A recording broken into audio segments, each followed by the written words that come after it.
My fellow Americans, Melania and I are delighted to wish America and the entire world a very Merry Christmas. At this time of year, we see the best of America and the soul of the American people. We see children packing boxes to brighten the Christmases of our brave men and women in uniform. We see families reaching out to neighbors in need.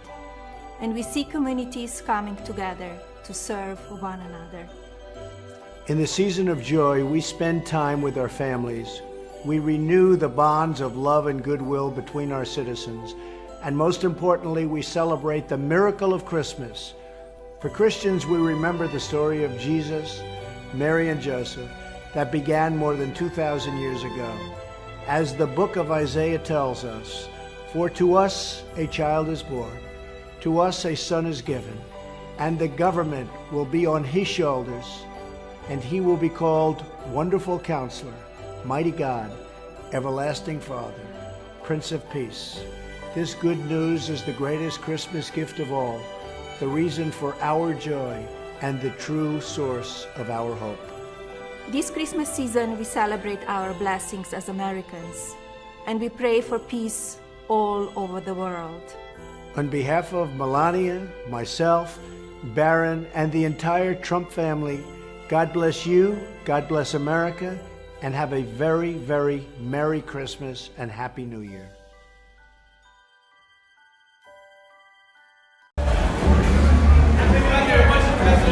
Hello, everybody. Happy New Year. Happy New Year. We're going to have a great year, I predict. I think it's going to be a fantastic year. We had the best economic year, I think, in our country's history. And I think we're really set for additional growth and jobs and everything else. It'll be great. Kevin? What do you want the American people to know, Mr. President, about how you're handling the situation in Iraq as it relates to Iran? Well, I think it's been handled very well. The Marines came in. We had some great warriors come in and do a fantastic job. And they were there instantaneously as soon as we heard. I use the word immediately. They came immediately. And it's in great shape. As you know, this will not be a Benghazi. Benghazi should never have happened. This will never, ever be a Benghazi. But we have some of our greatest warriors there. They got in there very quickly. As soon as we saw there was a potential for problem, they got in, and there was no problem whatsoever. I also want to thank the Iraqi government. They really stepped up. I spoke to the Prime Minister today. I thanked him. But they stepped up very nicely.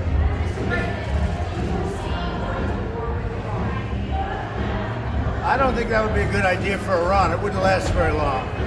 Do I want to? No. I want to have peace. I like peace. And Iran should want peace more than anybody. So I don't see that happening. No, I don't think Iran would want that to happen. It would go very quickly. Mr. President, what is your message tonight for North Korea? Well, we'll see. I have a very good relationship with Kim Jong-un. I know he's sending out certain messages about Christmas presents, and I hope his Christmas present is a beautiful vase. That's what I'd like, a vase. You think it will be, sir? As opposed to something else. I don't know. Look, he likes me, I like him, we get along. He's representing his country, I'm representing my country. We have to do what we have to do.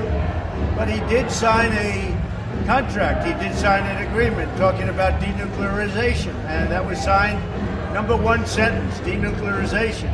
That was done in Singapore, and I think he's a man of his word, so we're going to find out, but I think he's a man of his word. I know it's a night of celebration, Mr. President, but are you spoiling for a political fight in January with the impeachment?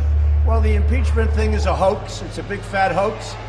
We had, I guess, 196-0 with the Republicans. We had 3 Democrats come over. One actually joined our party, as you know, which is, I think, a record. I don't think that's been done before in terms of somebody coming in like that on a vote like that. But he joined our party from New Jersey. He's going to be fantastic. And no, I look forward to it. We'll see. We did nothing wrong. All you have to do is read the transcripts. If you read the transcripts, or you could also do something else. You could go see or speak to the president of Ukraine, and the president of Ukraine said loudly and boldly, and I appreciate his statement, he said it many times, there was no pressure The foreign minister of Ukraine said there was absolutely no pressure. And that's the whole case right there. There was no pressure whatsoever. I do say two things. We have to check corruption, and we also have to find out why is it that the United States is always giving foreign countries money, and Germany and France and all of Europe, they're not doing much. In fact, they're not doing anything relative to this. Why is it always the United States? I've been asking you those questions and making those statements for a long time to everybody standing here. Nobody ever mentions that. That was part of it. In fact, that's in the transcript also. I talk about a very good woman, to be honest with you, Chancellor Merkel. But I said, where is Chancellor Merkel? Where is President Macron of France? Why aren't they putting up money? Why is it always the United States? Nobody ever covers that, but that's a big factor. So I think that's going to go very quick. I think it's going to go very easy. We have tremendous, and you know, I have to say this, we have tremendous Republican support. What the Democrats did in the House was a disgrace. What they did, how unfair it was. We didn't get lawyers, we didn't have witnesses, we didn't do anything, and still we got 100% of the Republican votes, and it was bipartisan because we got 3 Democrats. So I think the impeachment thing, I call it impeachment light. It's a disgrace.